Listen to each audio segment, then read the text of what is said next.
Hello students, मेरा नाम घनश्याम प्रजापति है। ये video class 10th mathematics chapter 2 polynomial की सेकेंड वीडियो है। फर्स्ट वीडियो में मैंने आपको एक्सप्लेन किया था पॉलिनोमियल इन डिटेल में, जिसमें हमने ये बताया था आपको कि पॉलिनोमियल को टर्म्स के बेसिस पे और डिग्री के बेसिस पे कैसे क्लासिफाइड किया गया है। इस वीडियो में हम डिस्कस करते हैं graphical representation of linear polynomial. मतलब लीनियर पॉलिनोमियल को हम ग्राफ पे कैसे प्लॉट करेंगे और ग्राफ से हम कैसे लीनियर पॉलिनोमियल के जीरोस को फाइंड आउट करते हैं। तो चलिए चलिए देखते हैं इसको। सबसे पहले बच्चों कंसीडर करते हैं कि एक लीनियर पॉलिनोमियल, तो ये मैं लीनियर पॉलिनोमियल का मैं स्टैंडर्ड फॉर्म लिख रहा हूँ a x plus b where a is not equal to 0। ठीक, यहाँ पे देख रहे हैं ये जो x है ये वेरिएबल है। ठीक है बच्चों, ये वेरिएबल है। इस लीनियर पॉलिनोमियल को हमें इस ग्राफ पे प्लॉट करना है। तो इस मेथड को, इस कॉन्सेप्ट को समझने के लिए हम एग्जाम्पल के थ्रू चलते हैं, जिससे हमें आसानी से समझ में आ जाएगा। तो यहाँ पे कंसिडर करते हैं एक एग्जाम्पल लीनियर पॉलिनोमियल का p of x equal to 2x plus 3। इस लीनियर पॉलिनोमियल को हम ये कार्टेशियन प्लेन है, ग्राफ है, इस पे हम प्लॉट करने की कोशिश करते हैं। बच्चों ये रहा कार्टेशियन प्लेन, जिसमें ये जो हॉरिजॉन्टल लाइन है ये x एक्सिस है और ये जो वर्टिकल लाइन है ये y एक्सिस है। हॉरिजॉन्टल लाइन पे जो राइट हैंड साइड है वो प्लस x और जो लेफ्ट हैंड साइड है वो माइनस x। वर्टिकल लाइन पे जो टॉप पे है ये प्लस y और जो बॉटम पे है वो माइनस y। ठीक बच्चों, आपने क्लास 9th में या पिछली क्लास में सीखा होगा कि अगर जो इस कार्टेशियन प्लेन में हमें कोई पॉइंट ड्रॉ करना है तो उस पॉइंट का मुझे कोऑर्डिनेट पता होना चाहिए। कोऑर्डिनेट मतलब मुझे x एक्सिस पे कितनी यूनिट चलना है या y एक्सिस पे कितनी यूनिट चलना है, वो कोऑर्डिनेट हमें पता होना चाहिए। जैसे एग्जांपल के तौर पे मैं बोलूँ कि एक्स वाई कोऑर्डिनेट हमें पता होना चाहिए। सपोज 2 और 3 ये कोऑर्डिनेट हमें दिया है, तो इसको हम कैसे प्लॉट करते हैं। ये एक्स एक्सिस पे ये 1 और 2 यूनिट में चलूँगा और वाई एक्सिस पे 3 है तो 1 2 3। तो देखिए वाई एक्सिस पे 3 और एक्स एक्सिस पे 2, तो ये दोनों पॉइंट जहाँ पे इंटरसेक्ट कर रहे होंगे ये हो गया आपका 2 और 3 का कोऑर्डिनेट। ठीक है ना। तो कार्टेशियन प्लेन पे कोई पॉइंट प्लॉट करने के लिए हमें दो चीज चाहिए, एक्स और वाई। अब इस इक्वेशन पे आते हैं लीनियर पॉलिनोमियल पे। इसमें हम देख रहे हैं एक्स तो है बट वाई है हमारे पास, वाई नहीं है। तो कैसे हम प्लॉट करेंगे, उसके लिए ये है कि आप ये जो पॉलिनोमियल है इसको वाई के इक्वल कर दो। मतलब कि p of x equal to आप वाई ले लो। तो अब मैं इसको ऐसा लिख सकता हूँ x equal to 2x plus 3। अब इसको ध्यान से देखिए, यहाँ पे आपको x मिला और y मिला। मतलब x की अगर अपने हिसाब से आप कोई भी वैल्यू पुट करोगे तो आपको y मिलेगा। मतलब आपको x भी मिलेगा, आपको y भी मिलेगा। जब आपको x y कोऑर्डिनेट मिल जाएंगे तो आप इस कार्टेशियन प्लेन पे इसे प्लॉट कर सकते हैं आसानी से। ठीक है ना। तो अब इसको हम देखते हैं कि कुछ वैल्यू लेते हैं x की और y की वैल्यू फाइंड आउट करते हैं। ठीक, तो ये रहा x, ये रहा y। यहाँ पे हम तीन वैल्यू कंसीडर करेंगे, पहला -1, दूसरा 0, तीसरा +1। यहाँ पे अगर मैं -1 पुट करूँ तो 2 इंटू -1 -2 + 3 कितना हो जाएगा +1। 0 रखूँगा तो 3 आएगा, 1 रखूँगा तो ये 5 आएगा।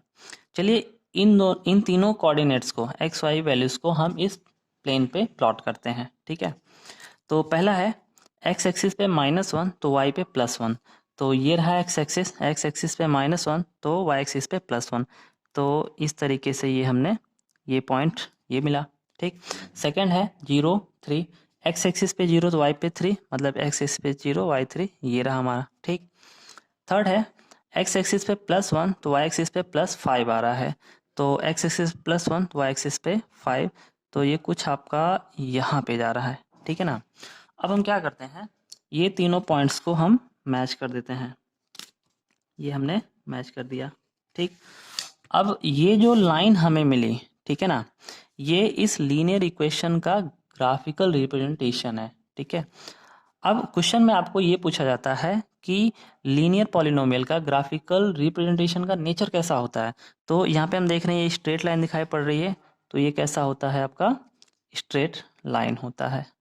ठीक है बच्चों, तो इस तरीके से हम क्या करते हैं लीनियर पॉलिनोमियल को ग्राफ पे प्लॉट करते हैं, रिप्रेजेंट करते हैं। नेक्स्ट देखते हैं बच्चों कि इस लीनियर पॉलिनोमियल को ग्राफ पे रिप्रेजेंट करने के बाद इसके जीरोस को हम कैसे फाइंड आउट करेंगे। तो इसके जीरोस को फाइंड आउट करने के दो तरीके हैं। पहला, लीनियर पॉलिनोमियल का जो इक्वेशन है इसके थ्रू हम फाइंड आउट करें, या फिर हम इस ग्राफ से फाइंड आउट करें। तो पहले हम ये देखते हैं कि लीनियर पॉलिनोमियल इक्वेशन से कैसे हम जीरोस को फाइंड आउट करते हैं। उससे पहले हम ये जानते हैं कि जीरोस ऑफ पॉलिनोमियल क्या होता है। तो the value of variable eight which polynomial become zero, मतलब वेरिएबल की आप एक ऐसी वैल्यू लीजिए जिससे पॉलिनोमियल पूरा जीरो हो जाए। यहाँ पे मैं एक्सप्लेन कर रहा हूँ। जैसे आपका पी ऑफ एक्स है, p of x equal to a x plus b है, ठीक है ना। अब यहाँ पे जो वेरिएबल एक्स है इसकी आप एक ऐसी वैल्यू लीजिए जिससे ये पूरा पॉलिनोमियल क्या हो जाए, जीरो हो जाए, मतलब p of x equal to क्या हो जाए, जीरो हो जाए। तो इस पी ऑफ एक्स की प्लेस पे मैं ए एक्स प्लस बी भी लिख सकता हूँ। तो a x plus b equal to zero. तो इसको मैं सिंप्लीफाई करूँ तो a x equal to minus b, तो x equal to minus b by a.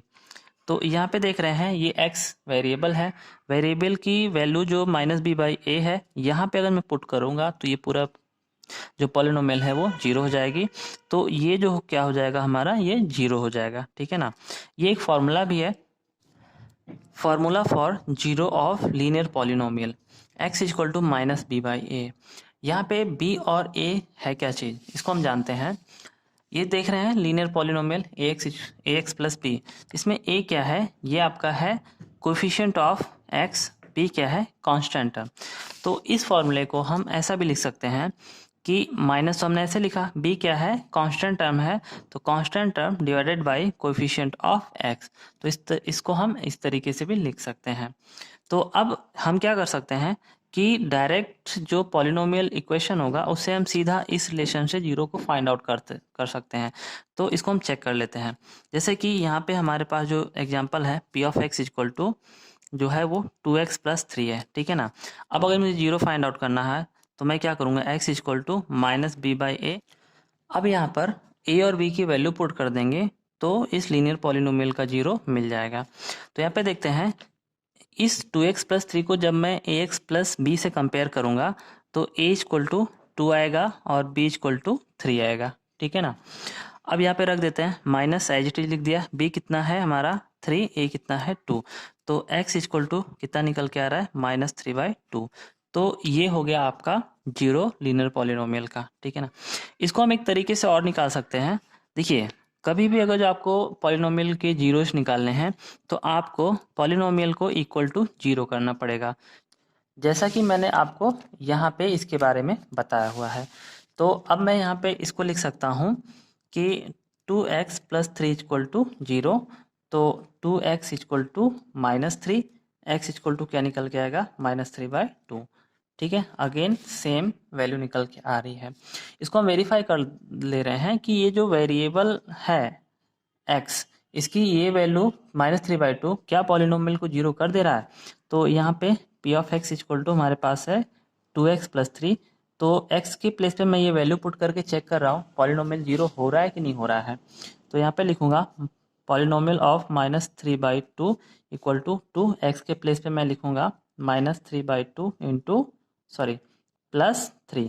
तो 2 से 2 कैंसिल हो जाएगा, बचेगा कितना, -3 प्लस 3 इक्वल टू 0। तो हम ये देख रहे हैं कि पॉलिनोमियल में जो वेरिएबल x है उसकी वैल्यू पॉलिनोमियल को जीरो कर दे रही है। तो दैट मीन्स ये हमारा क्या है, पॉलिनोमियल है, ठीक है ना। ये तो था कि पॉलिनोमियल इक्वेशन से हम जीरोस को फाइंड आउट। नेक्स्ट देखते हैं कि ग्राफ के थ्रू हम पॉलिनोमियल के जीरोस को कैसे फाइंड आउट करते हैं, ठीक। तो यहाँ पे हम देखते हैं कि ये जो लीनियर पॉलिनोमियल का स्ट्रेट लाइन मिला हुआ है ये एक्स एक्सिस को कहाँ पे इंटरसेक्ट कर रहा है। जहाँ पे इंटरसेक्ट कर रहा होगा उस पॉइंट पे एक्स की वैल्यू जो होगी वो हमारा जीरोस की वैल्यू होगी। तो यहाँ पे हम देख रहे हैं ये जो स्ट्रेट लाइन है ये एक्स एक्सिस को यहाँ पे इंटरसेक्ट कर रही है, ठीक है ना। यहाँ पे इस पॉइंट पे x की वैल्यू कितनी होगी, तो देखिए ये जो पॉइंट है ये -2 और -1 के बीच में है। अगर जो हम इसको ग्राफ पेपर पे सही से प्लॉट करें तो इसकी जो वैल्यू आएगी ये आएगी -1.5, मतलब कि x इक्वल टू कितना आएगा, -3/2 हम इसको लिख सकते हैं, ठीक है ना। तो यहाँ से देख रहे हैं ग्राफ के थ्रू जो हमारा जीरो की वैल्यू आ रही है -3/2, और अभी हमने देखा कि इक्वेशन के थ्रू जो हमारा 0 की वैल्यू आ रही है -3/2, दोनों सेम है। ठीक, यहाँ पे कभी कभी क्वेश्चन ये पूछ लिया जाता है कि इसका कोऑर्डिनेट क्या बनेगा, ठीक है ना। तो देखिए इसके कोऑर्डिनेट क्या बनेंगे। देखिए ये -3/2 किसके इक्वल है, ये -3/2 इक्वल है -b/a के। और दूसरा ये तो x की वैल्यू हो गई, y की वैल्यू कितनी है, ये ऑरिजिन पे ही है तो y की वैल्यू 0 है। तो यहाँ पे जो कोऑर्डिनेट बन रहा है ये -b/a और 0 बन रहा है, ठीक है। तो यहाँ से हम इस तरीके से फाइंड आउट करते हैं, ठीक है ना। अगर हम x और y के कोऑर्डिनेट में इसको लिखना चाहें तो ये लिख सकते हैं -3/2 और 0 हो जाएगा। लाइन है, ठीक, x एक्सिस पे जहाँ इंटरसेक्ट करेगी वो हमारा 0 बनेगा। बट हम इस स्ट्रेट लाइन को देखें तो ये y एक्सिस पे भी तो इंटरसेक्ट कर रही है। तो ये जो पॉइंट आया, क्या ये हमारा 0 नहीं है, तो इसका आंसर है नहीं। तो रीजन क्या है, रीजन एक्चुअली ये है कि जो हमारा ये पॉलिनोमियल है उसका वेरिएबल क्या है, x है, y नहीं है।